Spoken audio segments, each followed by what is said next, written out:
Hi everyone. My name is Nguyễn Đức Anh Phúc, and after having passed the super challenging entrance test, I have a chance to present about myself. So I'll try my best to give a clear speech for outstanding people at VinAI to have a good understanding about my study background. So let's get started. And it consists of four sections, and let's get started into the introduction. And I'm currently live in Ho Chi Minh City and studying computer science at University of Information and Technology, and I will have been graduated in the June of 2023. And I have experience in deep learning, especially in computer vision, with lots of research papers.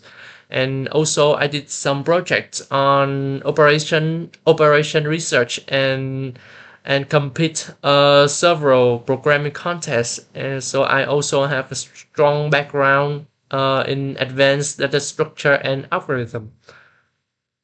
And here's some of my research paper, and I'm currently conducting on the first one, and I have submitted the HAR debt to the CVPR 2023, waiting for the reviewing process.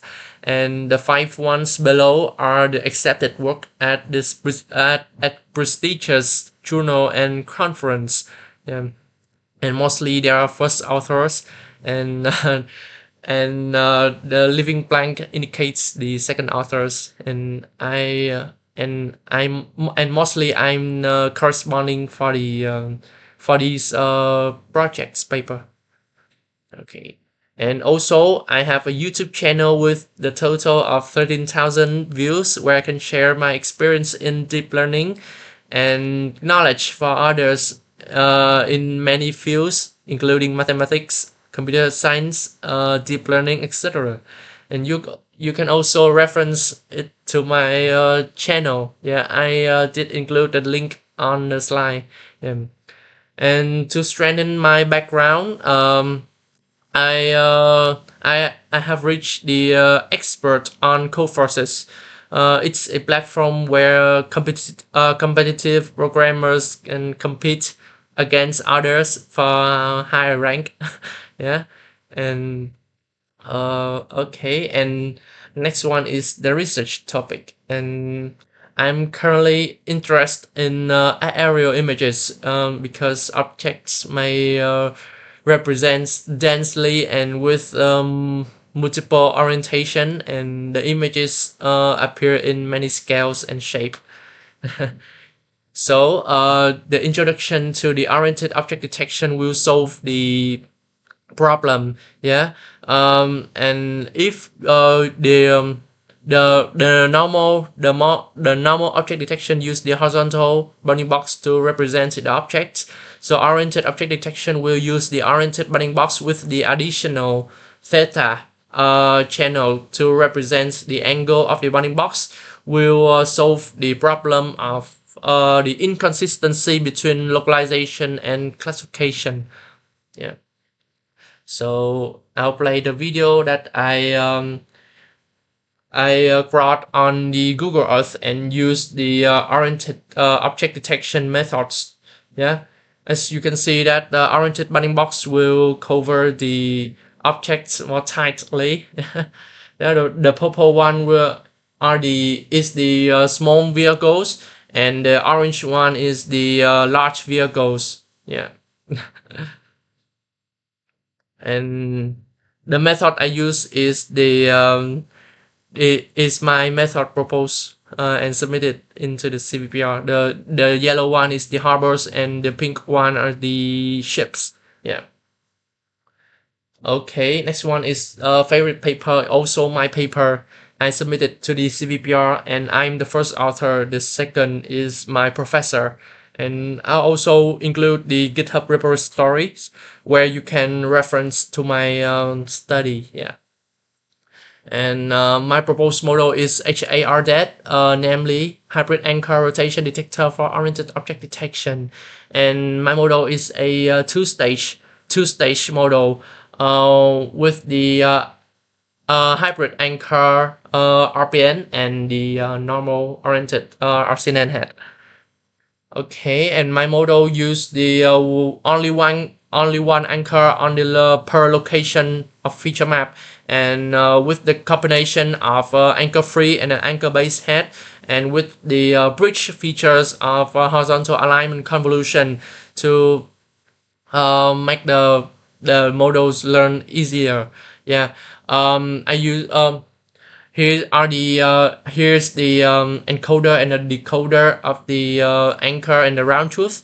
Oriented object detection will represent round truth with the oriented bounding box, with the blue oriented bounding box, and I interpolate the blue oriented bounding box with um, the outside red rectangle, and our model will use the horizontal rectangle, will use the red horizontal rectangle to make the anchors converge in will make the anchor converge to the horizontal proposals. And with the help of horizontal alignment convolution layer, we modify the stride and the kernel to make the features separate, and help the model extract information easier. Yeah.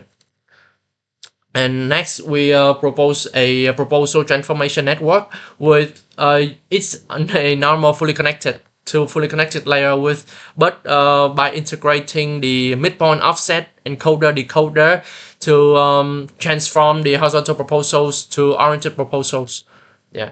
And the next one, we also propose the three additional oriented head, namely double head, cascade head, and dynamic head, to integrate and to test our model. Yeah.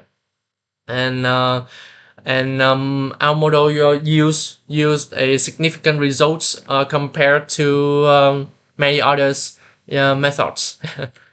And here are some application studies about the models with the least number of anchors, but also reach the state of the art results compared to other detectors.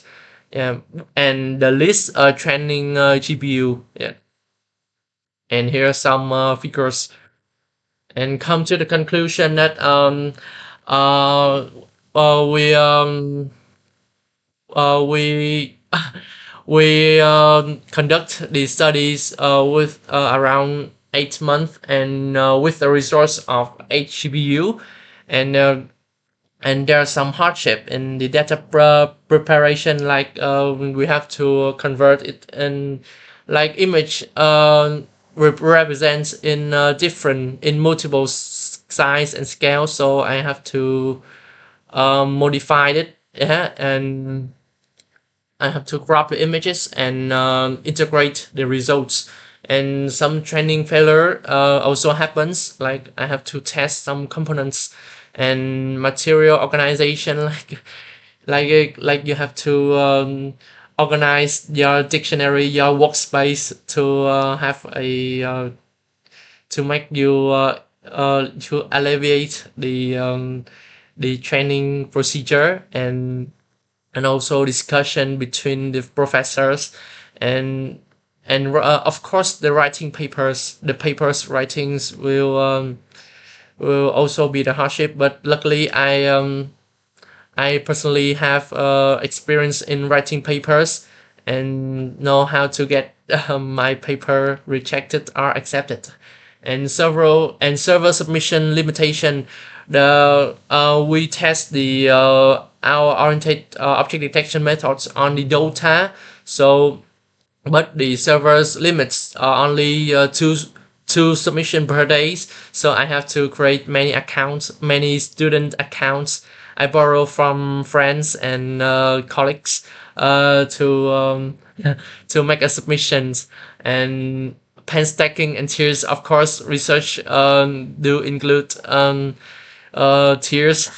So, and workload distribution, because this study on because I personally uh, carry out this study myself, and but with the help of my professors, I also consult my professor, so I have to balance between my my study and my university study. Like I have to balance the research and um, official study on the university. And server maintenance, of course, using 8 GPU will lead to the overloading. So I have some backup. Yeah. Okay. So thanks for listening, and that's all. um, and that's all my presentation.